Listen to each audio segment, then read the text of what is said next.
अध्याय 15। श्री गणेशाय नमः। लोकमान्य बाल गंगाधर तिलक के बारे में तो हम सभी जानते हैं। स्वतंत्रता प्राप्त करने के लिए उनके द्वारा किए गए अथक प्रयासों का वर्णन करना बहुत ही मुश्किल है। उनकी लेखनी से अंग्रेजी शासक घबरा गए थे। लोकमान्य यह उपाधि उनके कर्मजन्य थी, किसी ने उनको दी नहीं थी। ऐसे लोकमान्य तिलक एक बार अकोला में शिव जयंती के उत्सव के समय लोगों के आग्रह के कारण व्याख्यान देने के लिए पधारे थे।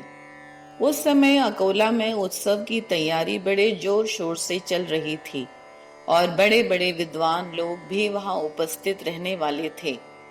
तब कई लोगों ने ऐसा कहा कि सभा में संत गजानन महाराज को भी लाया जाना चाहिए। शेगांव के संत श्री गजानन महाराज को इस उत्सव के लिए लाना घी में शक्कर डालने जैसा होगा।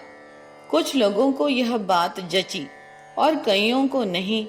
जिनको पसंद नहीं आई वह इस प्रकार से बोले, अरे वह शेगांव का नंगा अवधूत है, उसको यहाँ पर किस लिए लाते हो? वह कुछ विचित्र परिस्थिति पैदा कर सकते हैं। हमेशा गण गण गणांत बोते गाते हुए आते हैं, तो ऐसा ना हो कि वह ऐसा ही मंत्र बोलते हुए सभा में आए और तिलक जी को भी मारने लगे। लेकिन कुछ लोगों ने कहा कि गजानन महाराज के चरण सभा में पड़ने ही चाहिए। विद्वान लोग उन्हें पागल नहीं मानते हैं।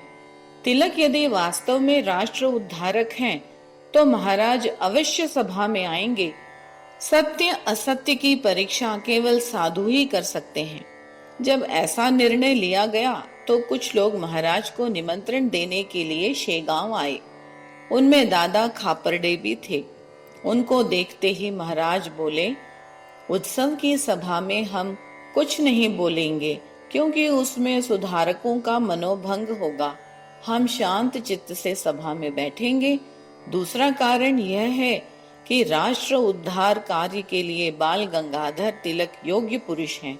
उसके जैसा पुरुष भविष्य में होना असंभव है, और साथ में अन्ना साहेब पटवर्धन भी होंगे। इसलिए इन दोनों पुरुषों को देखने के लिए मैं अवश्य अकोला आऊंगा। यह सुनकर दादा खापरडे को बहुत आनंद हुआ। उन्होंने अपने साथ आए लोगों से कहा, देखो यह सचमुच बराड़ प्रांत का ज्ञान हीरा है। अकोला में जो वृत्तांत हुआ वह इन्होंने जानकर हमारे बताने के पूर्व ही सब कुछ कह दिया। इसी से संतों का ज्ञान कितना महान है यह सिद्ध होता है। हमारे नियंत्रण के पहले ही स्वयं हम आएंगे ऐसा कह दिया।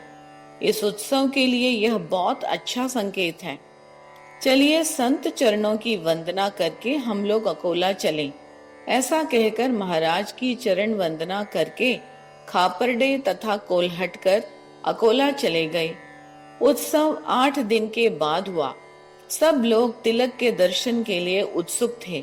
यह सभा वैशाख महीने में आयोजित की गई थी। सभा के लिए अकोला में सभा मंडप बनाया गया था। वस्तुतः उस रोज अक्षय तृतीया थी, जो बराड़ में बड़ा पर्व माना जाता है। फिर भी अंतिम समापन दिन होने के कारण प्रचंड जन समुदाय सभा में लोकमान्य तिलक को देखने के लिए उपस्थित थी। उसी दिन गजानन महाराज सभा में आने वाले थे। मंडप लोगों से पूरी तरह भर गया था। सब लोग बार बार देख रहे थे और कह रहे थे, अरे अभी तक महाराज नहीं आए। किंतु सभा पूरी तरह भरने के पहले ही महाराज मंडप में आकर बैठ गए, क्योंकि साधु कभी अपनी वाणी असत्य नहीं होने देते। जीवन मुक्त कैवल्य दायिनी साधु ऊपर गद्दी पर तकिया लगाकर बैठे थे। सिंहासन में अग्रभाग में तिलक जी की जगह थी। उसके पास में अन्ना साहेब पटवर्धन बैठे थे। सभा प्रारंभ हुआ। प्रथम सभा का प्रयोजन बताया गया। बाद में तिलक जी भाषण देने के लिए खड़े हुए। श्रोताओं, आज का दिन बड़ा अच्छा है, क्योंकि जिन्होंने स्वतंत्रता प्राप्ति के लिए अपना संपूर्ण जीवन समर्पित किया, ऐसे महान योद्धा श्री शिवाजी का आज जन्मदिन है। शिवाजी को स्वामी रामदास ने आशीर्वाद दिया। जिससे उनकी संपूर्ण भरत खंड में कीर्ति पताका लहराई, वैसा ही प्रसंग आज भी प्राप्त हुआ है, क्योंकि श्रेष्ठ साधु श्री गजानन महाराज इस सभा को आशीर्वाद देने के लिए उपस्थित हैं। इसलिए शिवाजी के उद्यम के समान ही हमारी सभा का उद्यम निश्चित सफल होगा। इस समय इस प्रकार की सभा की राष्ट्र को आवश्यकता है। भारत स्वतंत्र नहीं है।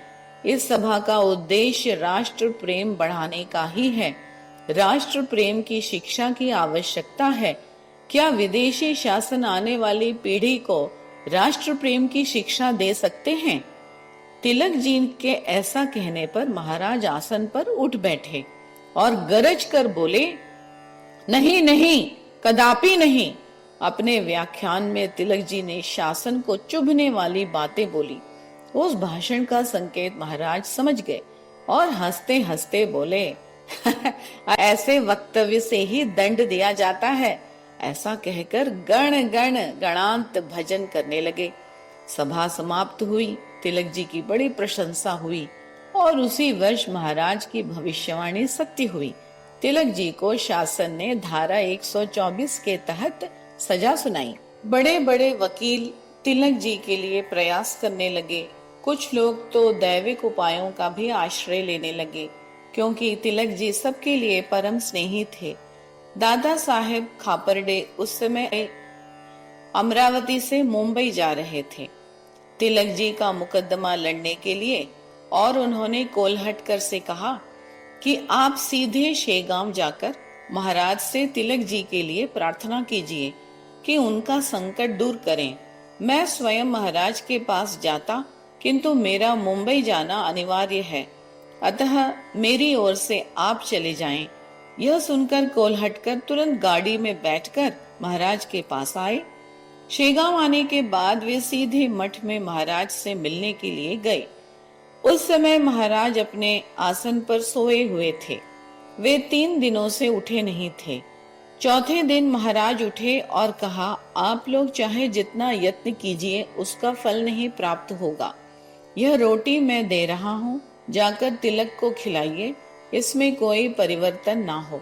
ऐसा उत्तर सुनकर कोल्हटकर को शंका हुई। महाराज को नमस्कार करके रोटी हाथ में लेकर मुंबई लेकर गए और तिलक जी को खिलाई और सारा वृत्तांत सुनाया। तिलक जी ने लोगों से घबराते हुए कहा कि स्वामी जी का ज्ञान अपरंपार है। आप लोगों के प्रयत्न को यश मिलना कठिन है।